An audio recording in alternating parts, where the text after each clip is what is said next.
In today's video, I am going to teach you how to add thumbnail on Hootsuite.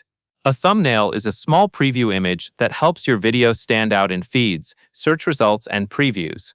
Taking a moment to choose the right image can improve how people notice and choose to watch your content.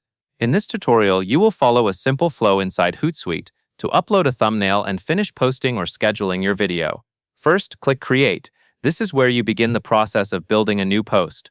When you click Create, look for the option that lets you publish or schedule a new piece of content. Depending on your layout, you may see different buttons or fields, but the main idea is to start a new post so you can reach the video editing area. Next, upload your video. After you click Create, you should see an upload area or an option to attach media. Choose the video file from your computer or wherever your media is stored. Take a moment to confirm the correct video appears in the Composer or Preview section. This matters because the thumbnail you add will be linked to this specific video upload. Now, click Edit Video Settings. In some views, you may also see a button labeled Thumbnail, especially if Hootsuite places thumbnail controls more directly on screen. Choose the Edit option so you can open the settings tied to your video preview. If you see both Edit Video Settings and Thumbnail, either path should guide you to the same place. The purpose of this step is to bring up the area where you can attach or select your thumbnail image. After that, upload or choose a thumbnail image. Once you are in the thumbnail area, you will see an option to either upload a new image file or select from existing images if available.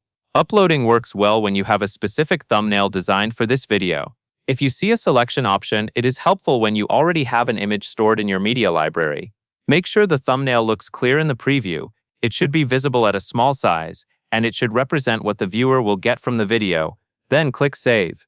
Saving is important because it confirms your thumbnail choice and applies it to the video post. Before you move on, take a quick moment to check that the thumbnail shown on screen matches what you uploaded or selected. If the thumbnail preview updates, that is a good sign that your change is set properly. Finally, click Post or Schedule. If you are ready to publish right away, select Post. If you want your video to go out at a later time, choose Schedule instead. After you schedule, confirm the selected date and time in the scheduling area. This final step completes the workflow, so your thumbnail will display with the video when it becomes live. As you finish, remember that adding a thumbnail is a small step with a big impact on how your video is perceived. Clear, relevant thumbnails tend to help your content attract attention faster. And that is all there is to it. That covers everything you need to know.